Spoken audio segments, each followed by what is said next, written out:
Hey, Sovereign, are you ready to hear about my favorite sovereignty hack? Are you ready? I don't think you're ready. I'm going to be sharing with you one particular mindset and embodiment healing hack that has been incredibly helpful for me in some of the most challenging moments of my business and personally as well. And I know it's going to be so helpful to you also. First, I wanted to let you know that you have one more week to sign up for the Sovereign Business Accelerator. And I'm so excited about this 6-month container because it's focused on shadow work in business, right? The unconscious parts and emotions of your business, which is where most of us get stuck or slow down, right? Self-doubt, wondering if anybody wants what you're offering, ghosting your audience, convinced that nothing's working, blowing up your launch when nobody's buying, right? And often when we get stuck or slowed down, our brains like to think that what we need is another strategy, right? So we jump to another strategy, like lowering our prices. But the truth is that we need another strategy, like we need another hole in the head, right? Or not another, well, we have holes in our head, but you know what I mean? It's really an energetic issue based in either mindset or embodiment. And when I talk about energetics, it is about nervous system capacitation, being able to receive clients, attention, collaborations, power, cash with a sense of safety, right? With sense of like your sense of deservingness and like your yes, right? Your full-bodied yes. And it's experiences such as shame, guilt, and fear from trauma and collective conditioning that narrows your capacity, or where you're holding a no in your body that slows you down in your business. And that's why I call it an accelerator, because by focusing on the capacitation, by focusing on the shadow work, you're actually able to move forward in your business with more fluidly, right? And the 5 areas we're going to be focusing on for nervous system expansion is identity healing, that's the shadow work piece, emotional fluency, i.e. willing to feel it all, pleasure, right? Building abundance in your body, and also soothing yourself through whatever activations arise, boundaries, being clear on your yeses and nos, and obviously mindset. So training your monkey brain. And what you can expect from this container is a deeply held space in which to do shadow work, uncover all the parts that we hide and that want to be revealed in our business, right? So if you're a witchy healer, if you're consider yourself a mystic, if you consider yourself a sensitive, rebellious entrepreneur, and you want to be known as the go-to leader in your industry, you want to feel the satisfaction of a business that also creates social impact, right? That supports you and creates social impact. If you want to build a business around your needs and desires without hustle and overwhelm, if you want to feel in love with sales and marketing, all while getting paid to be your full ass self on the internet, then the SBA is for you. And I put a link to my invitation page in the show notes. And on the invitation page are some of the live trainings I did as tasters for the SBA. So definitely check those out. Doors close on Wednesday, March 29th. So don't miss it. There are 3 investment tiers, right? You think, oh, I can't afford it. Take a look at the invitation page. There are 3 investment tiers. Standard, there's an ally, which is a little bit higher, and community, which is a little bit lower, right? So you get to choose your own adventure. All right. So are you ready for my favorite healing hack? So I'm not going to waste any more of your time. I'm going to say it. In a nutshell, it's this. Don't make anything that happens in your business mean anything about you. I'll say it again. Don't make anything that happens in your business mean anything about you. Why is this important? Well, it's important because we often get tripped up on the stories that we tell ourselves when something goes wrong in our business, when something doesn't go as expected or as planned. And we create all sorts of meaning that isn't helpful for us, that actually, recreates old trauma patterns, right? So as a review, I'm going to go a little bit more into why it's important, but I want to just first start with a recap of why we do this shit. So your brain has been making meaning of things since you were a child, since you've had any sort of awareness, right? And making meaning of things is how we understand ourselves, the people around us, the way things work in the world. It is purely like basic learning so that we can survive, right? However, a lot of the ways our brain has been making meaning of things has been false and erroneous, because when you were a child, you were making meaning of things with pretty limited cognitive capacity, right? You made things right and wrong. You had more black and white thinking, right? All or nothing thinking. And also the way you perceive the world is sort of from a from an egocentric place, right? So you were sort of the sun and everything revolved around you. And that's okay if you're a child, but that's not reality.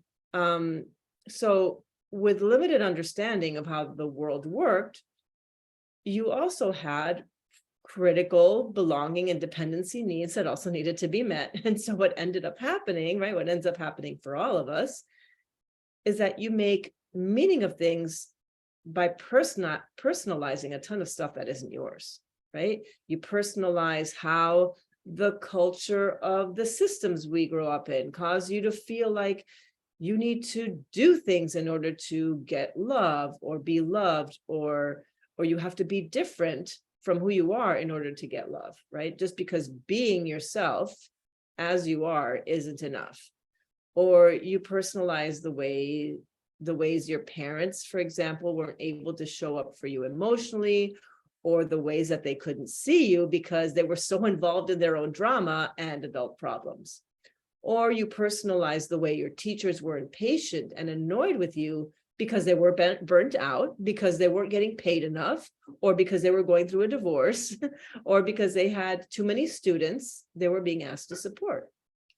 You're personalizing maybe the messages you received from the bullies that teased you at school, who were already deeply traumatized and indoctrinated into toxic culture of dominance, and they were cut off from their own hearts, right? So you personalized all those experiences. And all of this personalization, absorption, and attachment to other people, like the meaning that you made from all of those experiences leads up to a distorted self-concept where you think you're too much or not enough, or you feel shame, or you feel like you can't have what other people have, or that that you're exceptional in that way, that you can't have what other people have, or you doubt yourself.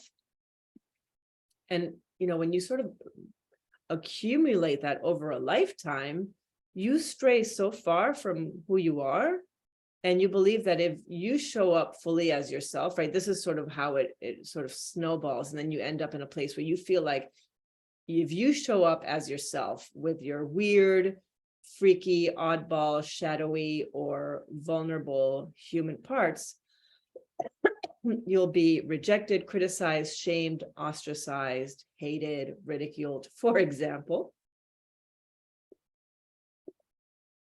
Sorry, I had to get a drink there. So all of these, it's these harmful concepts we're attached to that create these distortions, this distorted view of yourself. And from this distorted view, your brain will tell you stories about yourself in an attempt to make meaning, and essentially in an attempt to solve a problem. Your brain is not an asshole, although sometimes I say that, but really it's just an attempt for your brain to find a solution. Just like, we need to understand, right? And we are like, we grow up in a culture that we are sort of strategy based. We're like, we have to fix the problem instead of just like being with what is. Our mind is attempting to solve a problem here about something that's happening, whether it's about your business or about something that's happening in your relationships, right? So let's do some examples here. So let's imagine that you're launching a group program and nobody's buying.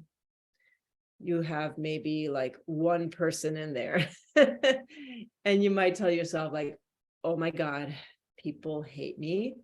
Nobody fucking wants what I'm buying. They think it's stupid. Like, this is a shitty offer. Yeah, it's not a good offer. So you're thinking these things, and as you think these things, your nervous system is reliving moments, right?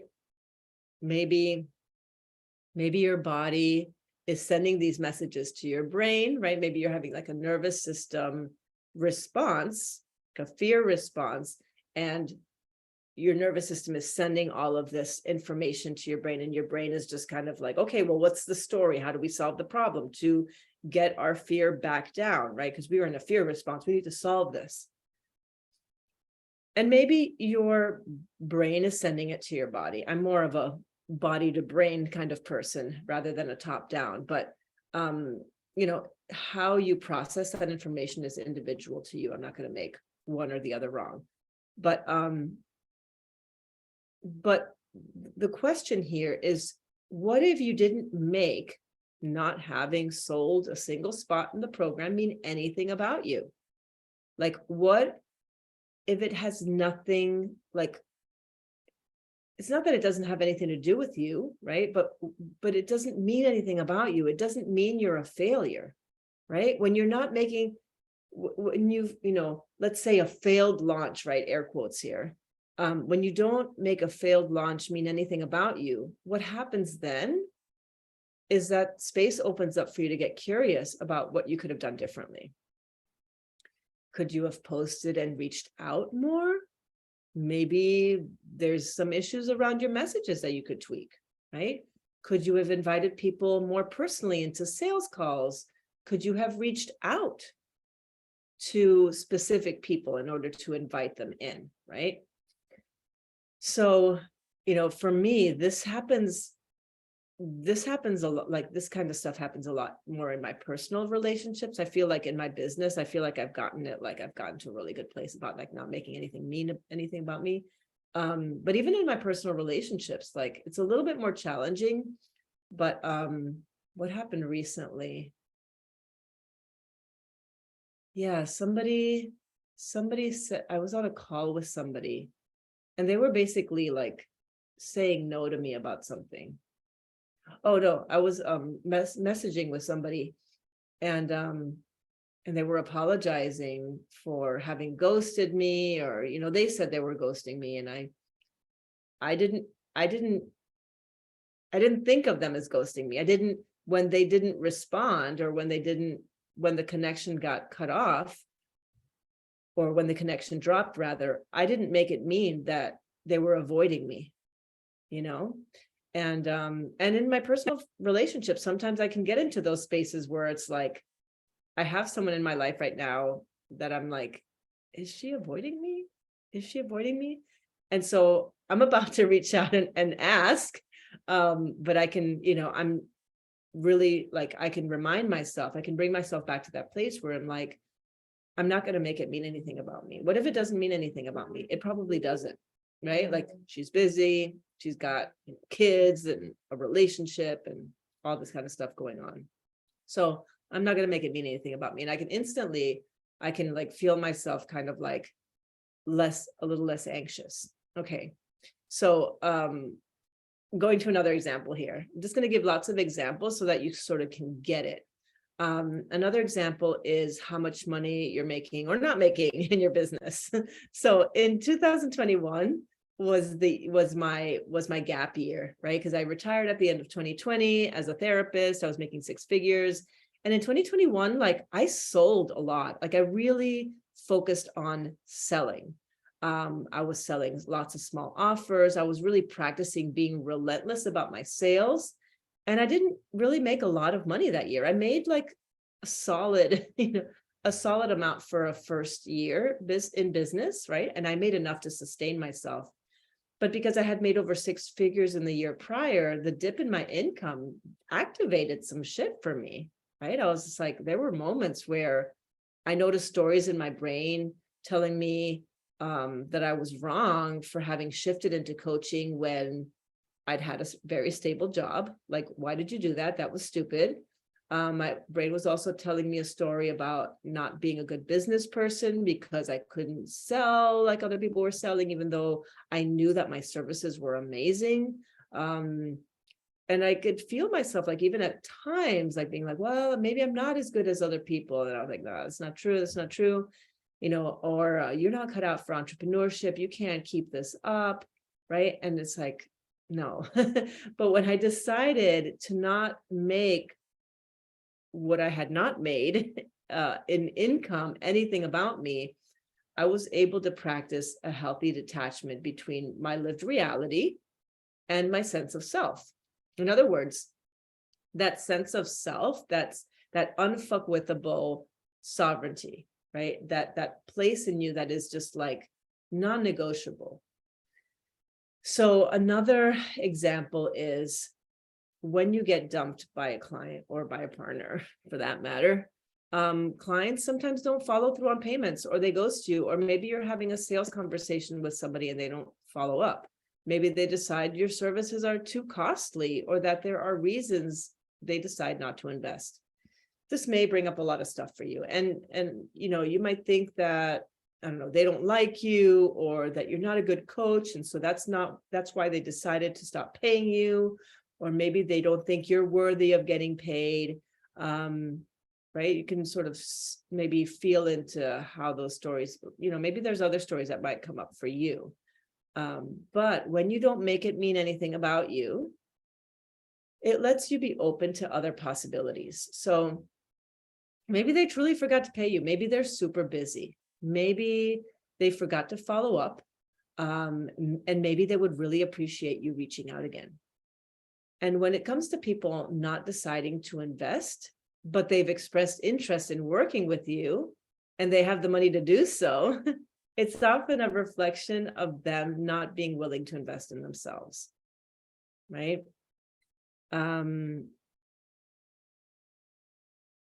Yeah, and it's not like, I'm not intending to just sort of like automatically flip things on other people. Like, I always want to invite you to, even though you're not making things mean about you, to stay curious about what you may have done differently. The whole point is to be self-responsible, to not just be like, oh, well, that's on you, boo, or that sounds like a you problem, not a me problem.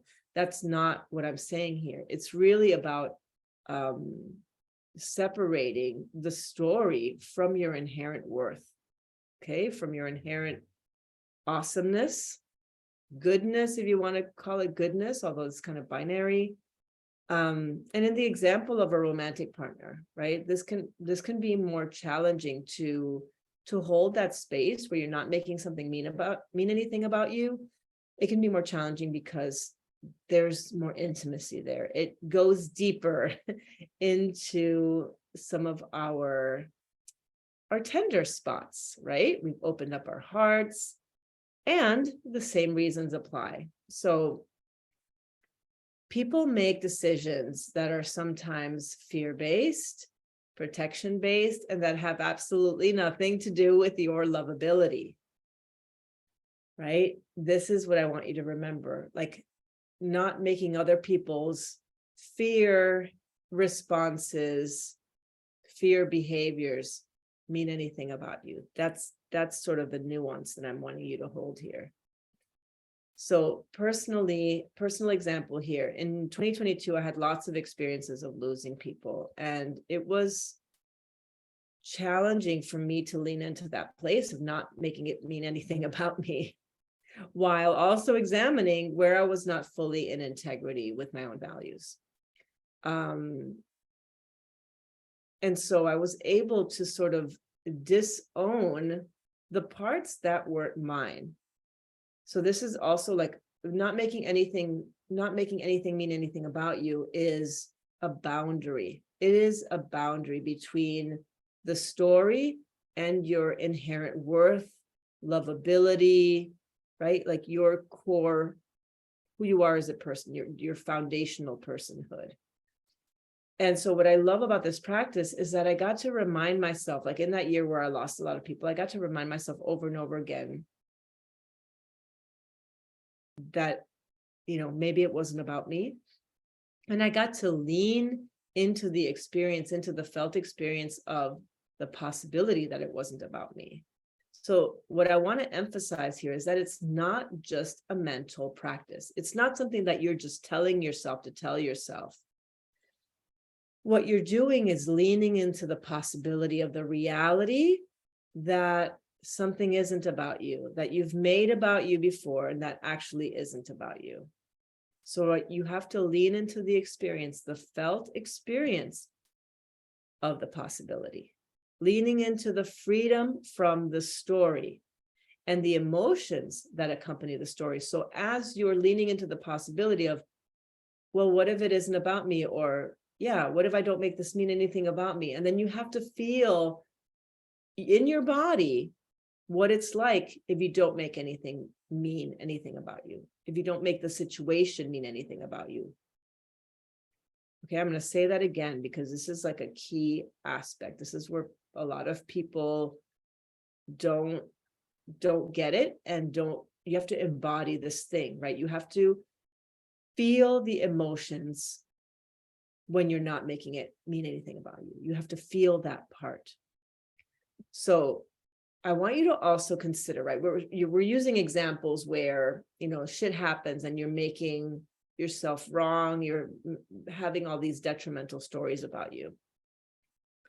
So let's think about an example where the opposite is true. Maybe you have hundreds of adoring fans and followers, and maybe, like, I don't know, some video you made, some TikTok video went viral, and all of a sudden, like, people are like, oh my God, you have like 200 more people on your email list. And right, so it's like you're getting all this attention, people are responding in the comments, you're getting a ton of engagement, blah blah blah. Okay, so what if you didn't make any of that mean anything about you either? Right? Because when you do make it mean something about you, you're attaching to their adoration. You are using that adoration as a way to feed yourself and feel lovable. And if those people go away, if they stop engaging, you might feel the loss of that lovability. But of course, your lovability doesn't exist outside of you, right? So the question is, what if you don't make that adoration mean anything about you? Because the truth is that, especially on social media, but also with people in your lives, like, everybody has a perception of you. You could be standing in a room of 100 people, and each person is going to have a version of you in their heads. They're going to be holding a version of you. They're going to be holding a version of you that has a particular story attached to it, right? Maybe they think you're amazing, and you're like, yeah, I'm amazing, but I'm also like just a regular ass person, right? It's all based on their opinion, their perception, their projection, right? And, some of those projections may be really like, fun to entertain. Maybe it's like, ooh, yummy. Like, this person thinks I'm amazing. I'm the bee's knees. I'm so wise. That's awesome. But truly, that has nothing to do with you. And by not making it mean anything about you, you can sort of stay in your lane. You don't become dependent on, external accolades. You can receive them, but it's like, okay, so I'm still human. I'm still just me, So it's a way to keep the ego neutral, Yeah, so not making your failures or your successes mean anything about you is a way to find that healthy neutrality where you're neither attached to something outside of yourself nor averse to a situation or circumstance. So you're not avoiding or attaching. So I want you to imagine this for yourself. Imagine that when shit happens, let's say you get sick, right? The meaning we sometimes make when we get sick is that we somehow deserved it, we didn't take care of ourselves, or we're not a good person, or, I neglected myself. And I mean sick, like sick. I mean like, disease sick, not flu sick. But yeah, like I must have done something wrong karmically. This is karma coming back to bite my ass. I didn't live my life right. I wasn't healthy enough, right? And if you don't make it mean anything about you, maybe shit just happens randomly. Maybe shit just fucking happens. And this time it was you, right? It's nothing to do with something you did, but it's just you now. And holding that space provides a totally different mental, emotional, and spiritual space for you to approach the situation with. Like, for example, you may sort of open up to a different spiritual meaning. Like maybe shit is just random. Okay, so if I'm not making chronic illness mean anything about me. Yeah, like I'm not holding some fucking karmic bullshit from another lifetime. It's just like, okay, well, it just happened and now I have this, and how do I get to work with it now? Right? So it just keeps us keeps you neutral, but it also kind of keeps you creative. Like, okay, so this is happening, right? How can I use this? How can I play with this? How can I co-create with this? So it capacitates. I feel like it really, really capacitates instead of having you recycle a story that isn't true about you. So let's put this in a totally different context, totally different, okay? But relevant. Think about this in terms of your body weight and body shape. Your body shape nor its weight mean absolutely anything about you. It doesn't mean anything about you. Being a big-bodied or a fat person doesn't make you out of control. It doesn't make you sloppy or bad at self-care. Just the same as being slim or fit doesn't make you more desirable or more disciplined. Yes, our culture will uphold that, but I'm talking here about the interpersonal piece, right? The very deep intrapersonal, rather. So what if you didn't make the way you look mean anything about you? How might you eat differently if you didn't make your shape and weight mean anything about you? How might you dress differently? Would it open up more space? Would you feel more freedom and joy if you didn't make your weight mean anything about you? Right? It's kind of like, oh, yeah, that feels good. So I want you to practice not making shit mean anything about you with whatever you feel the most stories come up around, and see what opens up for you.